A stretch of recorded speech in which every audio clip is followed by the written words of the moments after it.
place to be. But I've been moving in a direction, it's a similar shift to the shift I had from stretching and pulling and pushing and using a lot of effort. I mean, you get somewhere, eventually the effort goes. And then meeting Vanda Scaravelli, that was a shift. Grab it, there's another way of doing things.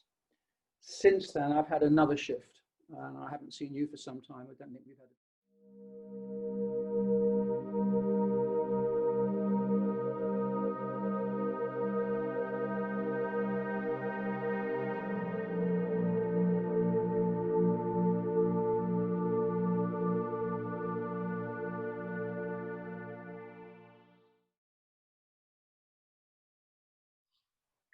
I'm here with someone that's had a major impact in my life in practice. It's John Stirk, and a lot of you have heard me speak about John before, and I recently interviewed and spoke with Peter Blackerby, and we mentioned John's influence in our life at that particular time. But I've got to say this to you, John, is that I have to say thank you for your input in everything that I've ever done, because, you know, if it wasn't for meeting you, I wouldn't be doing what I do today.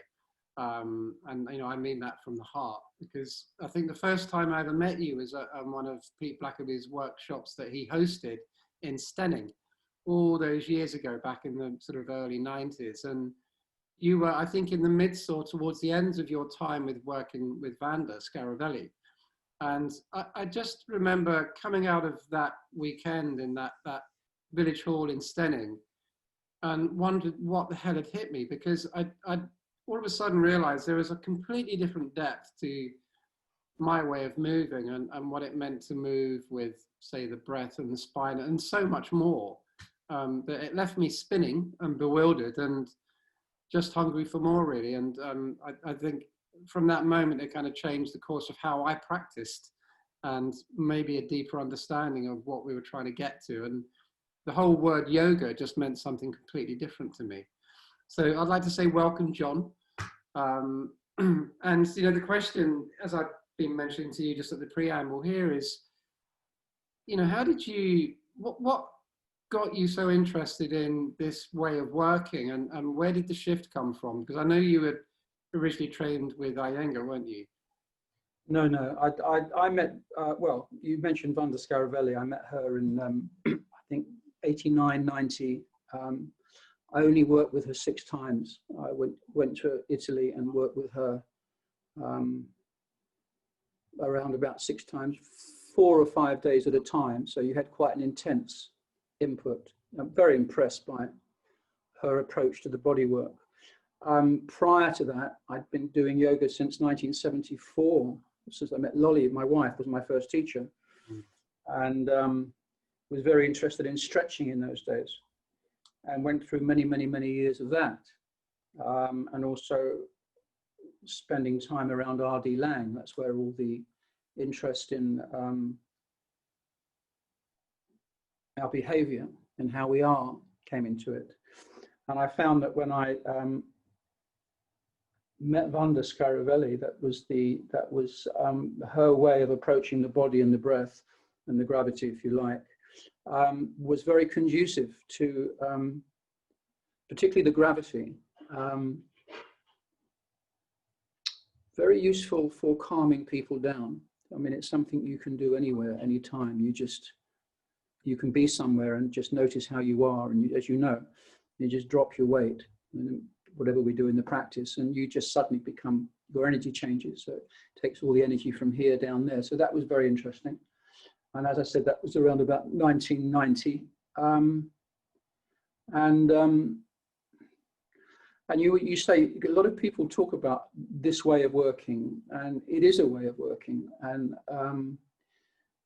working with postures and working with breath. And I know you've been very, very instrumental in introducing a different way of looking at fascia and the anatomy and the physiology, the work that you do, which I think is fantastic. I've been moving in my own direction since all those years ago, working with Vanda. And as you say, I remember very well meeting you in Stenning at Pete's workshop on a Saturday. And I remember you were standing right in the front at the time. That's when I first met you. And I don't think you'd open natural bodies at that point, but I remember we did some good workshops there. It was a good place to be. But I've been moving in a direction, it's a similar shift to the shift I had from stretching and pulling and pushing and using a lot of effort. I mean, you get somewhere, eventually the effort goes. And then meeting Vanda Scaravelli, that was a shift. There's another way of doing things. Since then, I've had another shift, and I haven't seen you for some time. I don't think we've had a conversation about this kind of thing. And I'm kind of, I'm writing a book. I've just been, today actually, it's quite tiring. Another book, The Original Body, was about 4 years ago. And this book is called Deeper Still. Oh, you've got it, thank you. This book is called Deeper Still. So it's where I've happened to be over the last year or so. It's also for teachers. And I think in that I lay out, well, I do lay out more of an interest in how we are. Now that sounds rather broad. What do you mean, how we are? Well, I'm very interested in yoga's interest in consciousness, something that we all have, and its quality. So for me at the moment, it's a shift from, if you like, from the good old stretching days. If it stretched, move it. If it didn't move, stretch it until it moved. And then meeting Vanda, which was a big breakthrough for me, you know, the breathing and the gravity and all the rest of it, which I was very happy to go on that path for some time. And since then, as I say, I've had another shift, which is looking at how all this, how the physiology, I mean, we all do it, we all talk about it. I've just gone particularly in that direction, how the physiology affects consciousness, how the physiology affects spirituality, the spirituality and the physiology, how the physiology affects inspiration. Inspiration is non-material. You know, inspiration is, we all get inspired when we're teaching, and we've got to teach this and we've got to write this down. So where does that come from? It's inspiration in itself. You can't look at it like you can look at the tissues or the spine or whatever. And it's quite an experience, feeling inspired and wanting to share it and share it with other people. So that's a non-material aspect. So I'm becoming more and more interested in the relationship between the material aspect, which is where the gravity and the breath and the ground and the not making any effort, letting the body open slowly. What's the best way of what you call this way of working? Well, there's another way of working in tandem with that. And that other way of working that's in tandem with that, which is weaved into it, is how we are, is noticing not only, and we all do it, but I think it needs, sometimes I think it needs more acknowledgement. We know that what we notice about ourselves, whether it's practicing or teaching or in life, we notice certain aspects about our internal behavior, which influences our external behavior. Those are highlighted in practice. And some of them are positive, some of them are negative. So I'm interested in drawing that out and asking questions about our non-material aspects, which are love. You can't see, can you mention the word love in a yoga workshop? I hope so. I do sometimes when the time is right. Can you mention the word spirituality even? Not everybody wants to hear that word, because what does that mean? So just to finish on this one point, that the essence of yoga was to bring out, if you like, what they called our true nature, which was a code of behavior. And you can't impose that code of behavior by reading sutras and reading Patanjali and reading books on this, that, and the other. It has to arise. I think it has to arise by itself. This alternate code of behavior, because we can all be a little bit so-and-so inside. And it lasts. And in the same way that we can look at sensation, which has always been our primary feature, whatever part of the body or whatever practice we're doing, it's been heavily sensation-based, sensory-based, and so it should be. But the fact that consciousness, as we know it, as we aspire to it, consciousness itself, just basic consciousness, has evolved from sensation. So that's where the body comes in. So in approaching the body in a suitable way, without ambition and without anything, stuff comes up. It's possible to, so as you experience this unfolding of layers is not the right word, it's more like enfoldments of consciousness that we all have, whether we practice yoga or teach yoga or not. There's aspects of consciousness that tend to reveal themselves that are so interesting. And I think after all these years, I'm just beginning to understand what these guys that sat cross-legged all those centuries ago, I think I'm beginning to understand what they were on about. You know what, I think that the process takes us quite some time, doesn't it? Just by, I think, sort of dropping deeper into ourselves through the practice, is that somewhere along the line we start to get a glimmer of what they might have meant.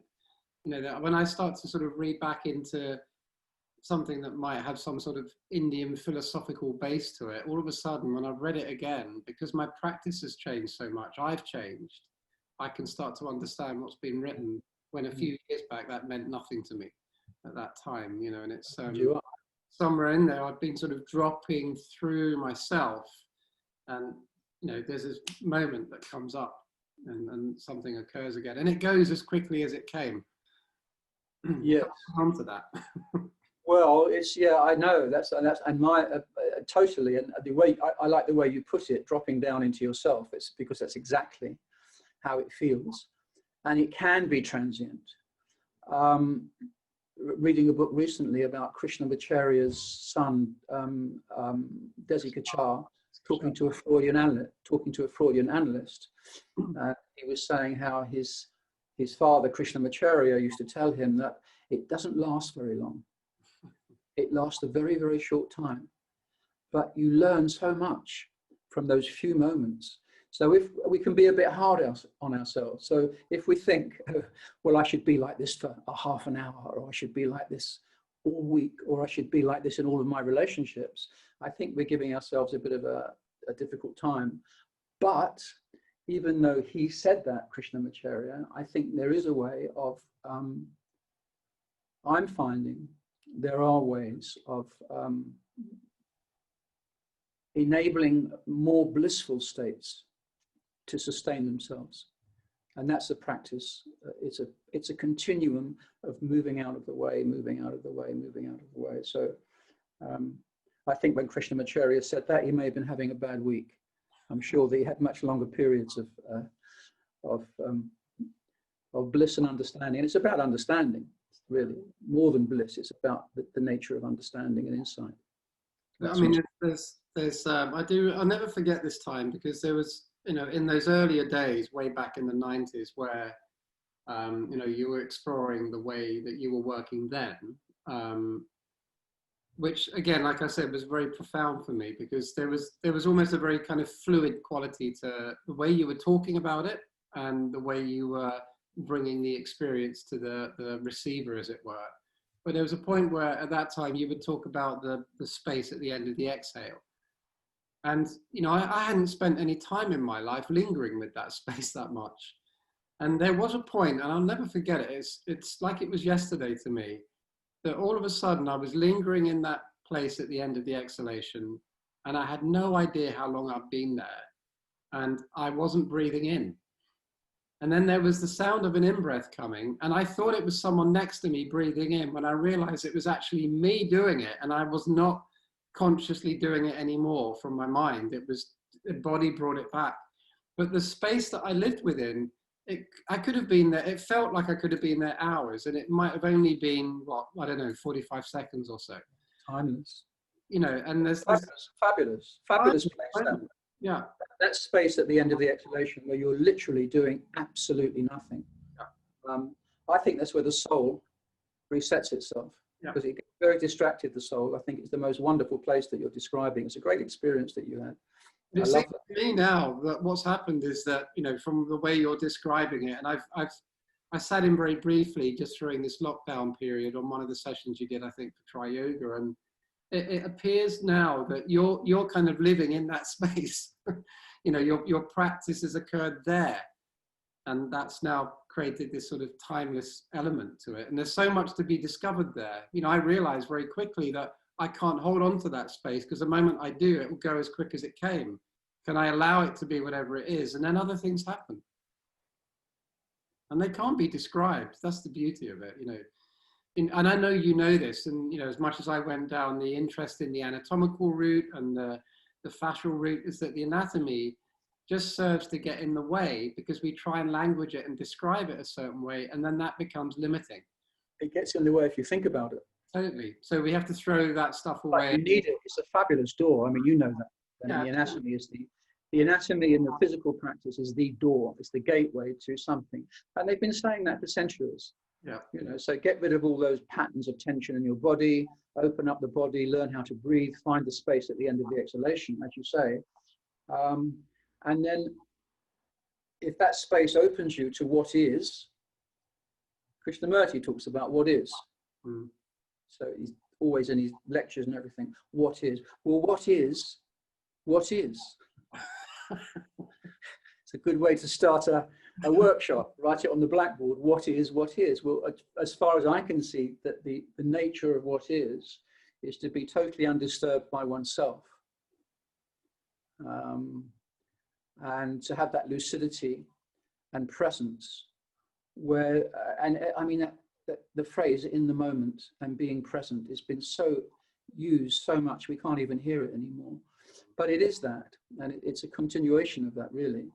So from what I can see, what the yogis were prescribing was, for advanced practice, total emptiness.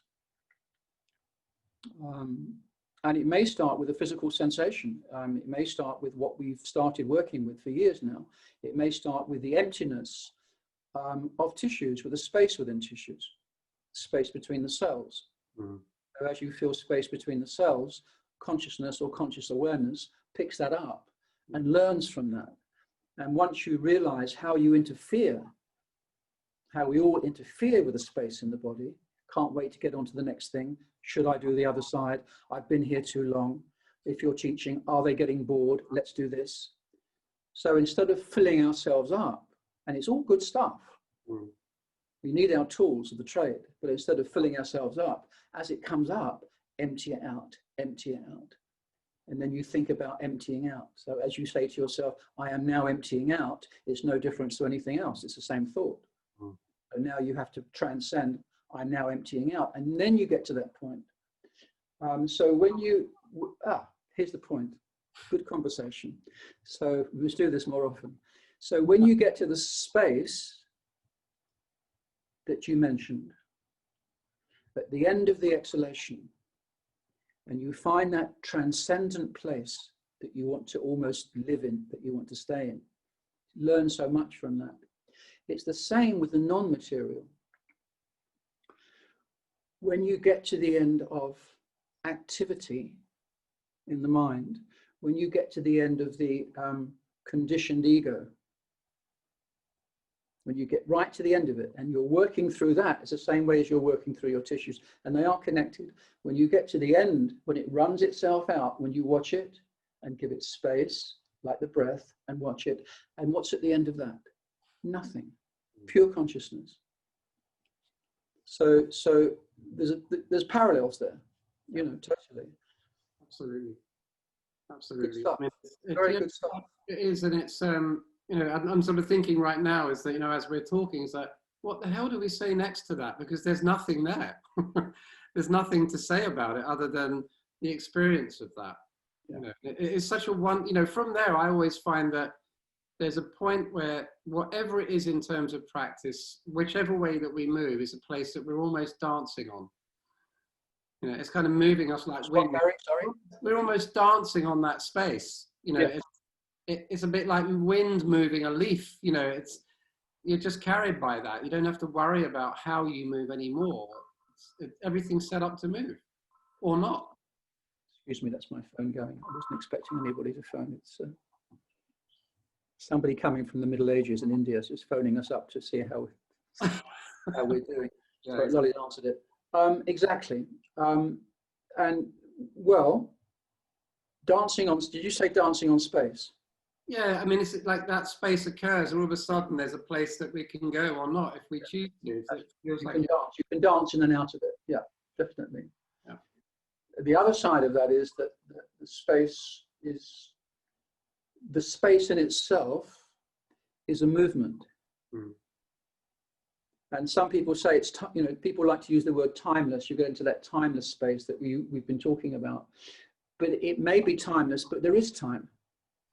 There is such a thing as time. So another way of looking at it, that when you get into that space, we're in time with time.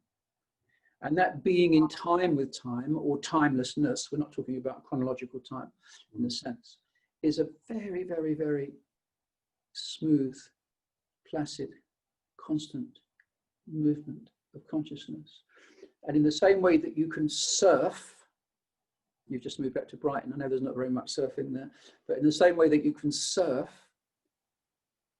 which is another way of saying dancing with space, you can also surf, or you can dance with, I like that continuity of consciousness. So you have a line of consciousness that's whatever we're doing, that's there, we're of that. We're condensations of space. The human body is a condensation of space, and you know they say we're 99% space. So that space that we're of, that we consist of, in the very beginning, when there was only space, was this totally vibrant, alive stillness. It was space filled with energy. You know that if you've got, there's books on it, on the field, these various fields that are at play. And then what the yogis discovered, as you know, just you've got me inspired, which is non-material aspect, is the internal space, which is also infinite, this space inside us. And that's where the body work comes in. I think I said it, I've just gone on Instagram. My daughter said, you've got to go on Instagram. So I've done about 14 or 15 posts, not very much.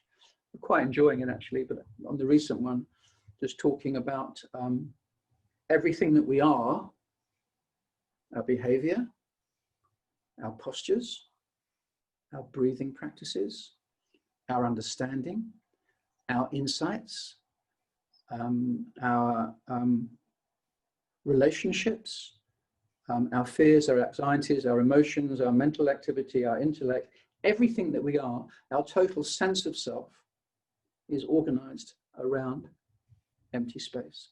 And that empty space, and I don't use the Sanskrit, it's not something that I lend myself to, but in Western terms, that space is, and there are Sanskrit, there is Sanskrit terminology for it, but that inner empty space, which is connected to the larger space on the outside, is not affected by us. It's got no interest almost. Well, not almost, it has no interest in us. But it's somewhere we can return to, like the end of the exhalation, where you found yourself having a completely new and very interesting experience. Many students do, it's wonderful for them. It's not affected by us. But we can affect our relationship to it by burying it unwittingly, it's not our fault, blocking it off, until we hone away, and this is again is where the body work comes in, until we hone away at the tissues, hone away at whatever, and it comes to the surface, you know. I mean, this it comes that for me also, you know, coming back to the body work in terms of manual therapy, even the level of touch is something that's bringing something to the surface. You know, I've had you do a very brief amount of work at me at one point. Just, I mean, one time, and I think when I came to yours, we're practicing together, you just got your hands on my head, on my neck. And, remember that. Okay. And you know, there's a quality in your touch that's always ever been there, from even the way that you would touch when you're in classes and workshops, when, you know, you're working with someone. Then you've always been well known for such a sensitivity in touch, that your touch brings something to the surface. And, you know, I found that in my own manual therapies, is that there's a quality where I need to do less and less and less when I'm working with someone, and allow that to come to the surface so that they can find it and organize it for themselves. Are you still doing that? Are you still doing hands-on work? Yeah, well, not right now. I mean, that stopped because of the COVID thing, but I still, yeah, I do miss it, because it's quite profound. You know, it's but I don't do it. The thing that I've noticed, John, is that, you know, every single session that I would have, you know, I was also trained in cranial work, like you were a cranial osteopath as well. I'm not cranial osteopathy, but cranial sacral work. But shiatsu, those two qualities of touch have got such a lovely delicacy to them. And it was interesting when I went through the structural integration training with Tom, that, you know, that level of depth is something that I didn't like. And the idea is, could we meet that level of depth lightly and allow it to come to the surface? So my work would be less and less and less hands-on, and minimal amount of time, and then allow the individual to find it. And then gradually they just get on the floor and do the movement work for themselves. You know, yeah, I think it's a good analogy. I think the cranial, I think for me, not so much the structural integration, but well, for me personally, but particularly the craniosacral work, or the cranial osteopathy, is their whole philosophy and their whole approach to a human organism, a human being, whole approach to a person is so hands-off. Yeah. It's not hands-on work, it's hands-off work to start with. And you cracked it there, that the amount of sensitivity it would take. I mean, I remember when I was learning osteopathy many years ago, and we were asked, first of all, I think first year students, can you feel the sides of the vertebrae as you go into the neck? Nobody could feel it. It took a few weeks before they could even feel the bones beneath them. And then moving on from that, can you feel a craniosacral rhythm? Nobody could feel it. Well, it must be my own hands. It can't possibly be coming from this person. So it's progress, you know, and I think it's the same as well. I know it's the same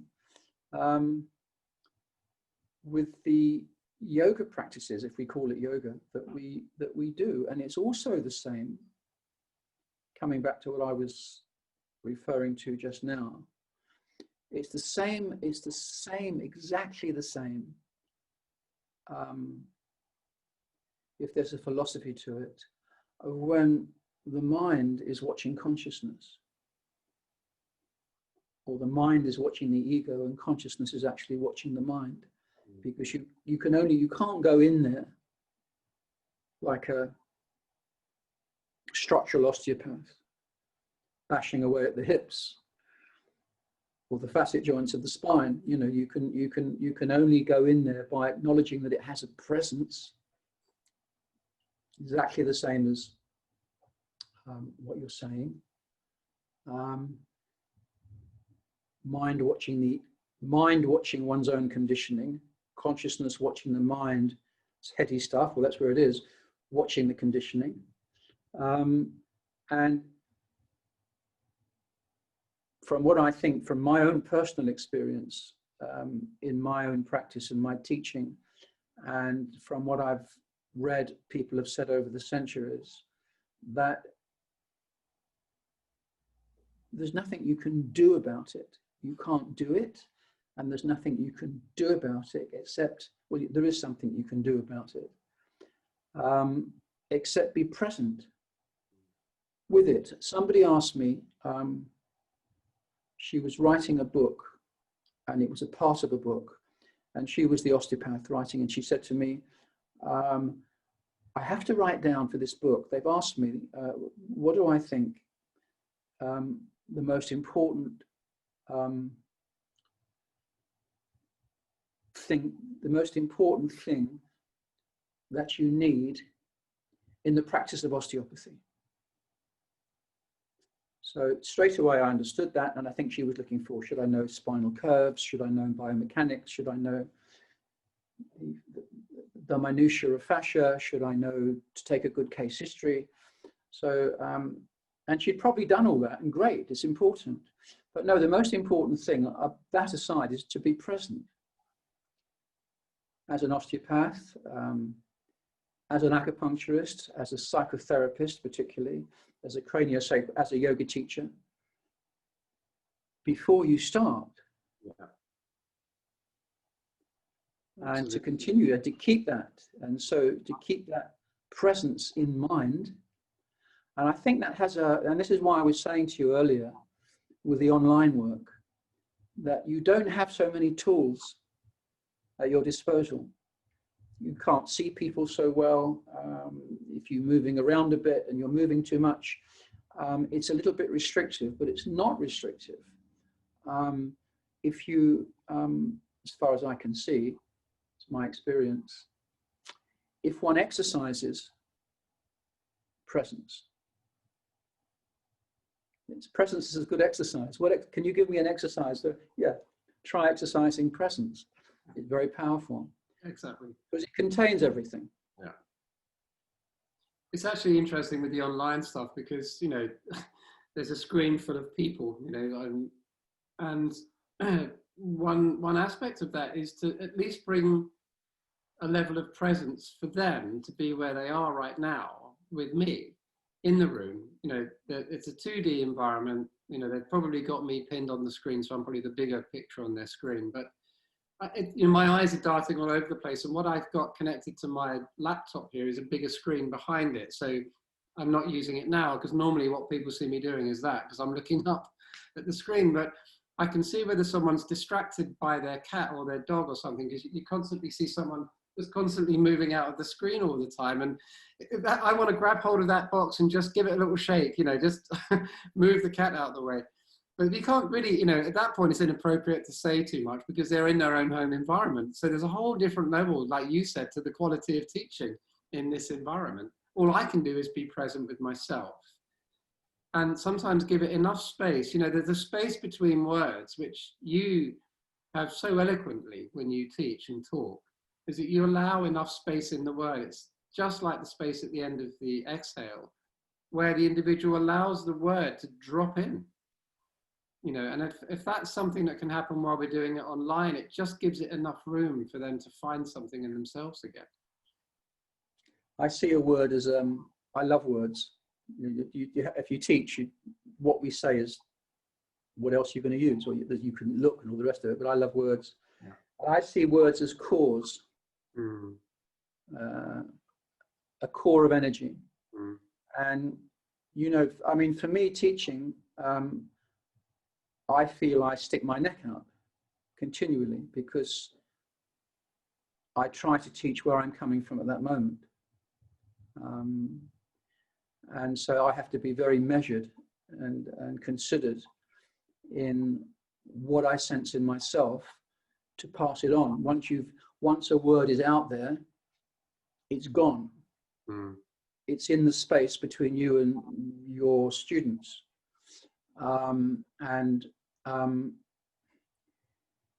It's a core of energy. So the word has to be, for me, the word has to be, or likes to be, if a word can like anything, delivered with softness or lightness, and with the space around it, as you're just saying. And a word is a core of radiation that creates a field of understanding in the people that you're working with. And I feel very clear on that these days. Every word has a meaning, and various people might take words slightly differently. Different students will have different experiences of the same suggestion. But the field in the room, the field of energy in the room is constant. It's coming back to that thing again. So I see that a word or a sentence is delivered, it's gone, you can't retrieve it, so make sure that it's an appropriate word at the appropriate time, we never know. And then that word gets taken up by that field and delivered into the sensory appreciation of the students, where it can be assimilated. And I think that's where the time is needed for them to, and it's not, obviously, it's not only just one word. But I agree with you. I think the silences are between the words, between the observations. Very interesting. I think there's a way of bringing that together. I think there's, I mean, where do you start? Where do you start? I haven't been engaged with any so-called teacher training courses for many, many years. And what would you, and then all right, so you take let's push the boat out. Let's take a 4-year full-time course, 3.5 full days a week. That's a full-time course. Yes. For 4 years. And you're taking on people that have had a little bit of experience. And I think, because you've got, what do you start with? The philosophy? Do you start with the sutras and Patanjali and Krishnamurti and Rajneesh and all these different people? Of course, that's got to come in the beginning. Or do you start with the experience? From my perspective, I've run a couple of trainings, and you were instrumental behind that, because I asked you about it at the very beginning before I was thinking of doing it, and you kind of gave me the go-ahead on doing it, because it was important to me to get some clarity from you on that. However, the beginnings of those courses was more about bringing in the experience first. Absolutely. So each student needed to have done 4 years of practice. I'll use this word this way because we know it's slightly different to maybe the other sort of average yoga class. But at least they had an experience of working with people like yourself and Pete and, say, Monica Voss and Mary and Sophie and so on, so that they were immersed in that understanding. So then they already came in with an experience, because bringing it from scratch, I think we would have been onto a lost leader. But in terms of language, John, it was interesting, because one thing I would bring to the students is that, could they find a way to shape, let's say they're talking through a particular posture, if we just go down that route for the moment, could they shape that person's posture just by the use of their mouth alone? So they had to sit on their hands and not gesticulate. It was just using language to bring about something to do with the posture, but then the experience. And originally it was the beginning, so they were just working with the basic mechanics of it. But even the basic mechanics of it can really get messed up if someone uses the words in an inappropriate way. So I had them shut their eyes, teach the class with their eyes shut, sitting on their hands, and then open their eyes when they think they've finished that session, and then look at what happened in front of them. And people were in all sorts of strange arrangements, and they realized that they were either using far too many words, they were getting too flowery with it, or it was getting too technical. One way or the other, it taught them to find a very different way to understand language and leave a lot more space in it. And it took some time, and of course what we developed out of that, John, was some really fine teachers, but it took them 3.5 years or 3 years to go through that process. Yeah, I think I'd find it difficult to run a teacher training course these days. I think I'd find a way. I don't think I've got anything to teach. I think I'd have to fill it up with the same kind of stuff all the time. Well, my thing would be to start off with people. If it's a teacher training course, I think I'd start off with presence. Yeah. I think I'd start off with presence. And I know people can do meditation, and that doesn't give people enough. You can't just start with presence, but there's so many different layers of it, and keep coming back to that. So when they're looking at the fascia, and when they're looking at the biomechanics, and they're looking at the gravity lines, they're looking at the philosophy, and they're looking at consciousness, and they're looking at all the history, that they're doing so from an alternative consciousness. because that contains everything. Mm. So look at, it's the other way around. Instead of spreading out into that from the cell, which most people would do, start with a living cell and move out into the universe. Start with something more global as an experience, and then bring it back in without forgetting where you've been. Mm. So for me, it's very much about total sense of self and what's going on from moment to moment. Well, that's teaching, and that's being with oneself as well. So I think if I did anything these days, I think I'd want to. So I do run courses like you. We were talking before we started, and my What Lies Beneath course got interrupted by the lockdown, and I'm also having to run the rest of it online. And it's along those lines now. I bring in very, very little anatomy. You have to refer to it, and bring in a little bit of very, very little about what other people have said. It's not about what I'm saying. It's about how they are perceiving, and how to encourage their perception and how they can sustain it. And stuff comes up in those sessions. You know, the past comes into the present. Stuff comes up. It's can be quite powerful in that way. But it's important because it's laying there anyway. You know, if you mentioned at the beginning, you said sinking down into the bottom of yourself, or dropping in. If you're going to drop into the bottom of yourself, if you drop to the bottom of the lake, all the stuff silt at the bottom of the lake is going to start floating up towards the surface. So a lot of past experience is going to start coming up. And it should. Because it's not healthy to keep it. And, you know, coming back to the space thing, actually, something just flashed across my mind then is a quote that you have said, and, you know, it's a quote that you have said in the past, and, you know, I've mentioned that quote many times, and I credit you for the quote every time, is that, you know, you've talked about joints being organs of separation. Yes. And, you know, there's a quality of almost a felt sense of space that occurs once that becomes understood, you know, as a felt sense. And again, it's almost as if the space occurs there. And what I've noticed in myself, when I drop into that sense of these organs of separation and consider moving out of that, it drops my mind into a very quiet place. Because, you know, one point that I will make is that, you know, if you've got a joint, there's from one side to the other, that's dead center in the body, that joint. You know, you're right in the very center of things.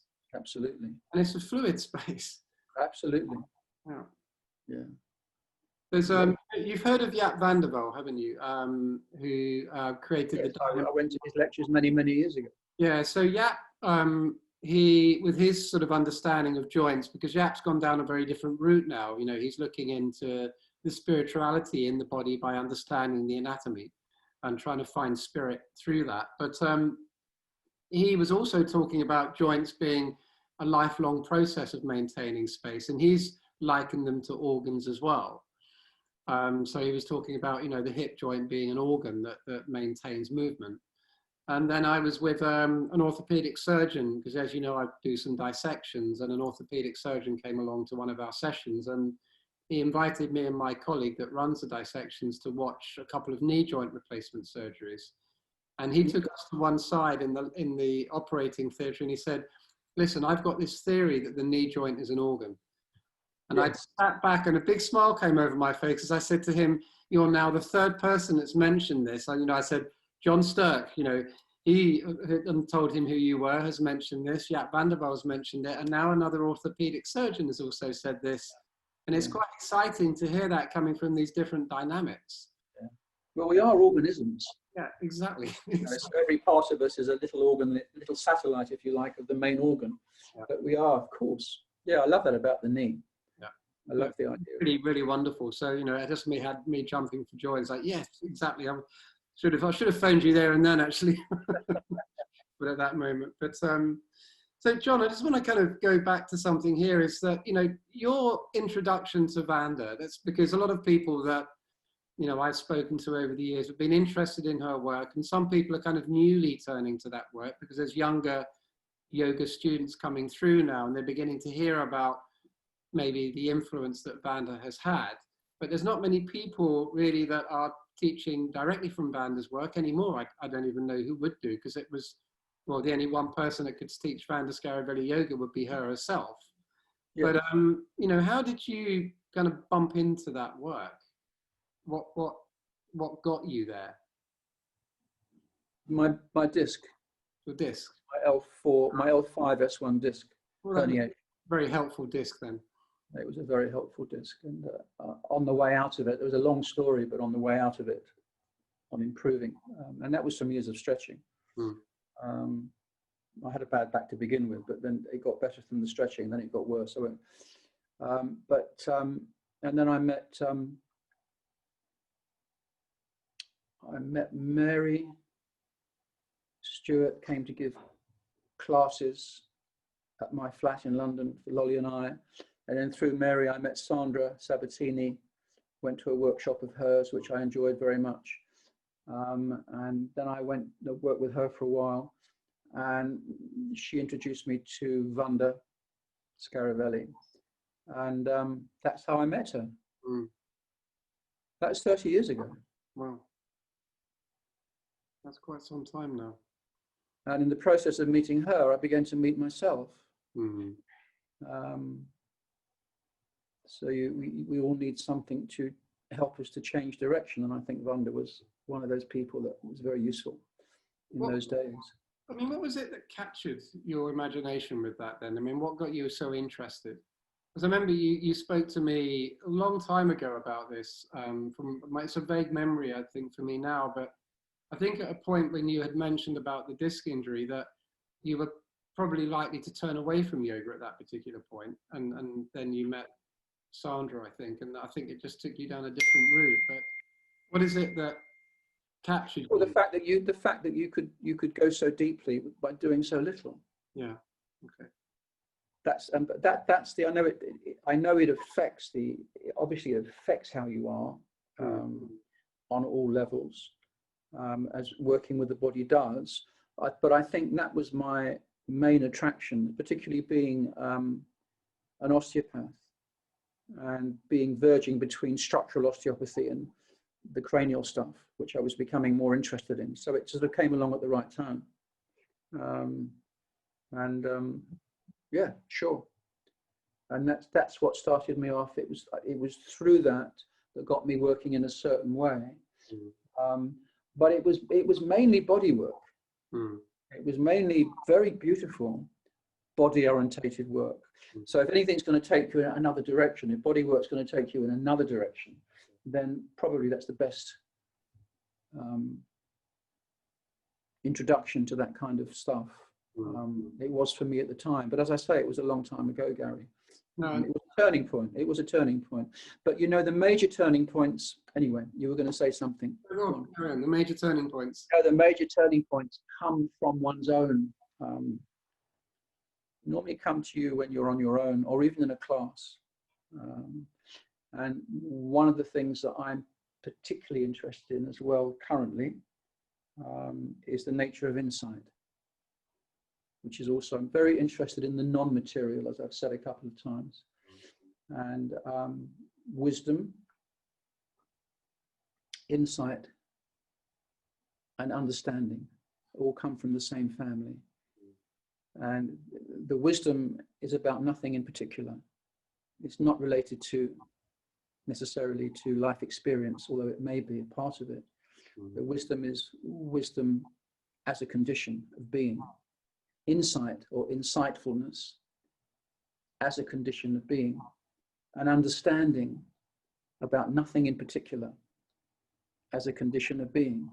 So those where did that come from moments are non-material insights. Where do they come from? They well up. So the most creative, for me, the most creative teaching is whatever we have, the insights that we have are creativity in the making. And a lot of people talk about being authentic, and authenticity, the actual word authentic means to cause to grow. If you trace the word authentic back, it means to cause to grow. Now, in our work as teachers, from our own experience, we're causing others, we use the real definition, to grow. We're helping people to grow within themselves and for themselves. That's what authenticity means. So if the movement of an arm, or if a way of looking at things that we're imparting to others helps them to grow, then we're actually doing our job. So there's a relationship between insight and wisdom and understanding nothing in particular, which gives you space for insights, for realizations is the other one, for realizations to come into that space. You can't have a profound realization when you're full up.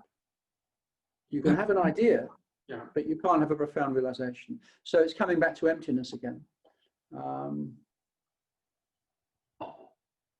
Yeah, that's true. I mean, I've had, you know, moments of clarity that have come up when I've literally been in one of the weirdest situations, or, you know, even if I'm just simply taking my dog for a walk over the downs, or, you know, there'll be moments where I wake up in the middle of the night and something's just sprung to mind, and it's that moment's been so clear for me. I don't even want to go back to sleep because I know I'll lose it. I have to make a little note somewhere. Well, I'm interested in where that comes from. Yeah. And it probably comes from nowhere. It comes from nowhere we can describe, because it defies description. It's a place we're not perhaps meant to go to. It has something to do, I think, it probably has something to do with that inner space that's not affected by anything, but that must have an energy. And I think when that energy, that deep energy, begins to radiate from the work we do around it, because what we're doing is we're reorganizing. So coming back to that deep inner space, what we do in our work, however we tend to do it, is that we are, for ourselves and others, reorganizing everything around that space.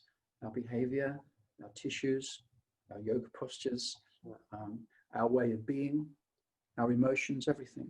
So when we reorganize, when we reintegrate the total self around that inner space, then the energy that lives in that inner space, right, begins to radiate through. And I think in that radiation through and up, as the radiation comes up through the thinking mind, or through the ego, which is essential, what the ego does, it condenses it into an insight that is actually delivered in words. And that comes from authentic teaching. That comes from teaching in the moment. If you, and it takes courage to teach like that, because you're not, it's easy to teach. Well, this is the lumbar curve. This is that. This fits like that. But in the thick of it with students, in the thick of it, when the air is thick with it, when everything is bright. Exactly what I was about to say is that there's a point where you can almost hear the sound of the air around you.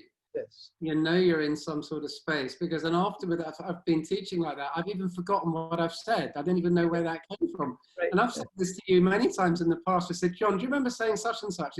I've got no idea I said that. Who said that? And you said to me, that sounds really interesting. Did I say it? So we tap into an alternative reality. That's what yoga is about. Yeah. There's two realities. There's a reality of daily existence, and there's this other reality, which is to do with something that is deeper and more profound that we tap into. And that's our job. Yeah. Well, so we're like doorkeepers, we're like doormen. Yes. A doorman at the hotel. Inside the hotel is all these amazing consciousness experiences. And what we're doing, this way, madam, you open the door for them. And they enter their own bodies and begin to discover what's on the other side, And the beauty of it is then it's their thing and it's their experience and it's for them, I can't make them have an experience that I want them to have. It's their experience, and exactly. That's the beauty of it. And I think, being the doorkeeper that you've been has allowed so much of that to happen for so many people. Like I said, I wouldn't be here in that place if it wasn't for that opening. You would have met somebody else. You would have got there. You know what? I'm pretty damn happy. Maybe a couple of weeks later, but you would have got there. Well, I'm glad it was nothing to do with me, but I'm very grateful for your comments. Thank you. John, so on that note, where do people find you? You know, what's the best way for people to contact you? Where, if you've got stuff coming up, how would they get in touch with you? Things that I say, little snippets of what I say. You can only do a couple of minutes, or on Instagram, which is quite new for me. I have a website. Just Google me up, John Stirk, which I've got workshops coming up over the next few months. I think that's on my website and on my Instagram stuff. I've also got a new book, as I mentioned it, which is about what I'm talking about. Yeah. It's called Deeper Still: Authentic Embodiment for Yoga Teachers. Wow. And it comes out in January, and I've been working on it today. And that's, again, through the same publisher that I work with on Handspring, on the original body, which is, the publisher is Handspring. A lot of people know them. They do some nice books. And if people want to, the link to that is on my Instagram thing. And it's also going to be on my email replies and stuff soon. So you just got to Google up Handspring if people are interested. The information on the end of this interview as well. So thank you very much. Yeah, so there's a link to that. But I think that I'm very happy with that book, actually, this new one. I think it hasn't been easy to do, but it's totally experiential. Bringing a few other people in here and there for support, as one does. Gary, thank you. It's been lovely to talk to you again after all this time. Yeah, no, my pleasure, John. I mean, we must do this. I mean, you know, you're pretty much a neighbour now, so at some time when things ease up a little bit, it'd be great to come over and pop to that pub near to you as well. Pleased you're back in Brighton again. Yeah, I know, it's really great. The South Coast has missed you. I'd like to think that. Oh, sure. Okay, my friend, you take care and stay safe. You carry on the good work as well. Yeah. Friend. All right, thank you.